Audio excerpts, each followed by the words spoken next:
filming this video in the middle of a heat wave with no AC. So send your prayers and like this video because I'm gonna pass out in the middle of it, and I'm kind of okay with it because I get to ramble on and on about books, and that's kind of one of my favorite things to do. What's up guys? Welcome back to another video. Welcome back to another book video. I've missed saying that so much. I was gonna title this video all the books I read this summer until I noticed that every single book I'm gonna talk about except one is a romance book, so this is pretty much all the romance books I read this summer. Before I get started with today's recommendations, I want to give a huge thank you to today's sponsor, which is one of my favorite brands to work with ever, Book of the Month.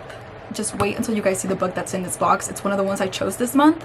I haven't been this excited for a new release book in so long. But if you guys didn't know, Book of the Month is a super popular and fast-growing online book service. Their mission is to promote new and emerging authors, and they also help readers like me and like you find books that we absolutely love. Their team vets hundreds of books each month, and they give readers their choice from a curated selection of new and early release titles. That way you're spending less time researching the books and more time actually reading them. They're completely risk-free, so you can skip any month at any time and you will not be charged. They also have the best price for new release hardcover fiction, and for the month of September, if you use the coupon code LEAVES, you can get your first book for only $9.99. I'm so excited. I have been waiting for this book since I finished her last book.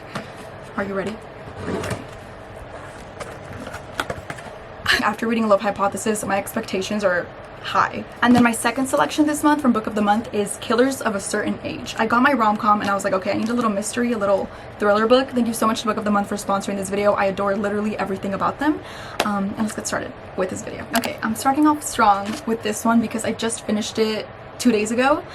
This is You Deserve Each Other by Sarah Hogle. As soon as I started this book, I was like, okay, this is either going to be really good or really bad, and for me, it was really good. I love this book so much. I thought it was so good. I was like halfway through this book, and I was like, the best way to describe this book is you get to the story after like the happily ever after. So you know, a lot of rom-coms, a lot of like, you know, romance books, you go through the relationship of a couple and you start at the very beginning where they meet, and you know, it's super cute, whatever, and at the end they're gonna like engaged or they're gonna get married, and that's where the book ends. But this book starts out with the couple, the main couple, already engaged. They're already like about to get married in 3 months. This couple, Naomi and Nicholas, once were really in love with each other, but now they cannot stand each other. They literally like, they just feel like they're walking on eggshells with each other. In every good rom-com, there's always a catch. The person that walks out first, or like the person that ends the engagement, has to pay off everything they've already spent on the wedding. So pretty much this entire book is them trying to get the other person to call off the wedding and going through a series of like pranks and trying to piss them off as much as possible, pretty much trying to make this person break so they don't have to get married. The ending, the whole story, I just thought it was so freaking cute. And yeah, I really love this book. If it looks like I can't open my eyes, it's because the fan is like okay, next I'm going to be talking about the only book that isn't romance in this video, and that is The Silent Patient. I don't know why it took me so long to read this book. This book has been on my TBR for like a year now, and I just hadn't gotten around to actually reading it. So many of you guys in my Instagram story said to read The Silent Patient. I'm still trying to decide if the ending was perfect for this book or if it was like an ending to piss off the reader type of thing. Honestly, I don't really care though, because I enjoyed it so freaking much. I devoured this book. I literally finished it in a day and a half. One thing that I loved when I started reading it is that I really didn't know much about the story, which I feel like made it so much better. This book is about Alicia Bernson, and she's in her 30s and she's a painter. Her life from the outside looks to be perfect. She looks perfectly sane. Everything looks perfectly okay. That is until the night where she kills her husband and shoots him 5 times in the face. And after she does that, she refuses to speak at all. After that, everybody just assumes she's crazy and she gets sent to a psychiatric unit. A therapist that wants to know her full story goes to the psychiatric unit, and the things that he finds out about this mystery and about everything that happened to her leading up to that is insane. I can't recommend that book enough, especially now that it's like fall time, it's gonna be spooky time. Like, go read that book. Next book I'm talking about is Archer's Voice. Ever since I got into reading, I've been seeing this cover and hearing this name of this book for so long, and I'm just like, okay, I'm gonna read it, and I never read it until so many of you guys recommended it, and I had to pick it up. And obviously, you guys did not disappoint. It was so, I keep saying this book is so good, but this book is beyond. It's not even good, it's amazing. It's beyond amazing. I felt like I hadn't read something this profound in so long. The story like this, I feel like, belongs in a book. This book is basically about Bree and Archer Hale. Bree finds herself in this really cute small town in Maine. She's looking for an escape and a break from her real life because she's had to deal with a lot in the past couple months. So she finds herself in this small cute little town where she meets all these really cute people, and she starts working at a restaurant as a waitress and quickly finds herself enwrapped in this new life. And in that cute small town is where she meets Archer Hale. He was born there, he's lived there his entire life. He's the outsider, the one nobody really talks to. Everybody in the town kind of thinks he's really weird, which is pretty up if you ask me, because they've never even talked to him. But Bree meets him and they quickly develop this really cute friendship. It's not even a relationship at the beginning, it's just a friendship, because both of them, especially Archer Hale, I feel like have gone through so much trauma. They're looking for something good, which they end up finding in each other. Also, Archer can't speak, but Bree knows sign language and Archer knows sign language. There's this line in this book that I couldn't get over. It literally says, "It suddenly occurred to me that Archer Hale had taught himself an entire language but hadn't had a single person to talk to until me."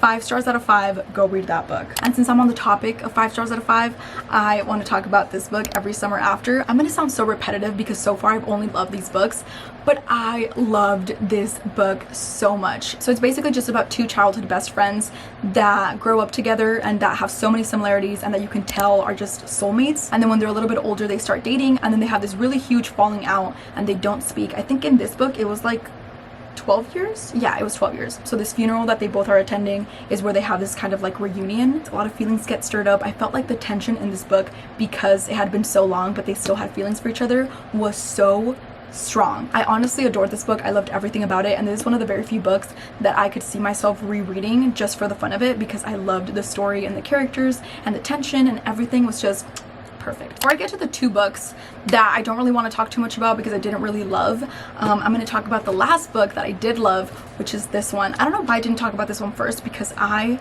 love this book and I have a lot to say about this book. This is Funny You Should Ask by Elisa Sussman. I know I keep saying I loved it, I adored it, it was so good, it was amazing, but I loved it, I adored it, it was amazing. You need to read it right now. The story is about Chani and Gabe Parker. Chani is a reporter and Gabe Parker is this like A-list Hollywood celebrity, like biggest movie star ever. He's like the, I don't know, who's a big deal right now? Like Timothée Chalamet, Austin Butler, he's that guy in this book. The book starts out 10 years before, when Gabe Parker is kind of like starting off his career in Hollywood. He's really famous, but he's about to embark in the James Bond movies. That's gonna make him even more famous. Chani goes to interview this like crazy big hotshot celebrity, and Gabe basically has her spend the whole weekend with him. He takes her to his premiere, to the after parties, they go and have drinks with his best friend. They have this entire experience and live so much in just 3 days. And then after that weekend, she goes and writes about it and basically says like nothing happened between us. It was just a really fun weekend between, you know, a reporter and a celebrity, and it was like a crazy big deal for her, but nothing happened. When the book starts, it's 10 years after that interview. Both of them are in completely different points of their life, and they're about to do this interview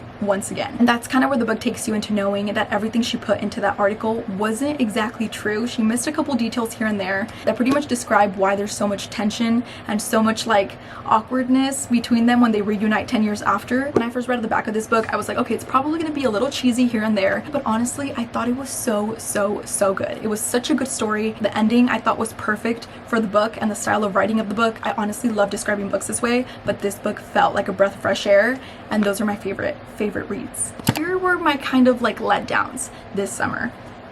These 2. I will say this one I did like a lot more than this one. The thing that I will say that I did wrong with this book is that it took me 2 weeks to finish this book. And I think the reason that I didn't really get into the story and really like, you know, love everything about it is because I kept putting it down, and I would read like 1 or 2 chapters and then not read it for like 3 days and then get back into it. 2 things I loved about this book though is that 1, it deals with the subject of grief, which I don't really read about, but I thought that the way that it was written and handled and everything, I thought was really beautiful. And the setting in this book, it takes place in Martha's Vineyard, which I didn't even know was a real place. The way that it's described in this book literally makes you feel like you're there, and it's beautiful, and it's the most summer spot in the entire world. That being said though, this book is pretty much just about Meredith, which is the main girl, and she's kind of dealing with a lot of grief because she lost her sister, her older sister, and there's this place in Martha's Vineyard where her family and her used to go every single summer, but now that she has to go back without her sister, it's kind of, you know, it's overwhelming for her. Okay, my camera died and it was charging for like an hour,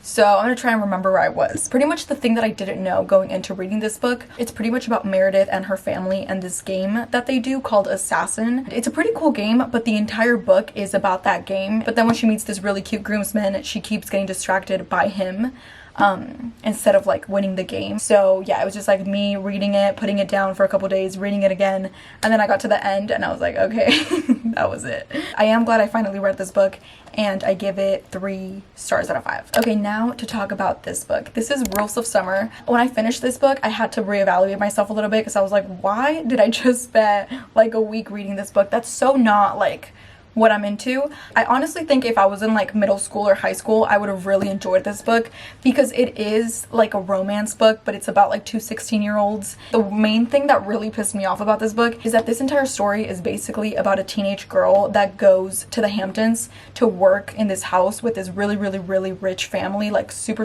rich family. And these people that she's working for end up being like really shitty people. It's pretty much like all these rich people treating their workers horribly. And since this whole book is supposed to be like a cute little romance book, I couldn't get past that. I literally hated the characters. I thought they were so annoying. But you know what it reminded me of? I read this book called Click when I was like in 6th grade or 5th grade or 7th grade, I can't remember. And I loved it, and I honestly thought it was like the best book ever when I read it back then. And I feel like if I were to read that book now, I would have the same kind of like opinions about it as I have with this book. So maybe if my 7th grade self would have read this book, I feel like she would have loved it. But my 22-year-old self now didn't really love this book. I was gonna talk about this book, The Roughest Draft, because I did read this book like in May, like late May, so I don't know if that counts as summer. I remember reading this back in May and loving it. I thought it was so good. It's basically about two authors that they were co-authors, so they would write books together, and after they wrote their best-selling book, they completely stopped talking. They lost communication with each other. They stopped writing books together. Nobody knew why, and they wouldn't really talk about it. And it isn't until a couple years later where their managers and their agents convinced them to write another book, and this will be the last one because they have a contract. It's kind of like a little enemies to lovers situation because they both hate the idea of having to spend an entire summer together, because in order to write this book, they literally have to go to Florida. They're in one house all by themselves. It's just them two for the entire summer, and they have to write this book and spend every single day with each other. There's tension, there's close proximity, it's the whole thing. I love this book. I usually don't love like slow burn type of books, but this one, like I said, is slow burn done right. Even though my room literally feels like a sauna and I'm so over this heat wave, I am so happy I filmed this video. I've been wanting to rant and talk about these books that I've been reading for so long now. Thank you guys so much for watching. I love you guys, and I'll see you guys in my next video.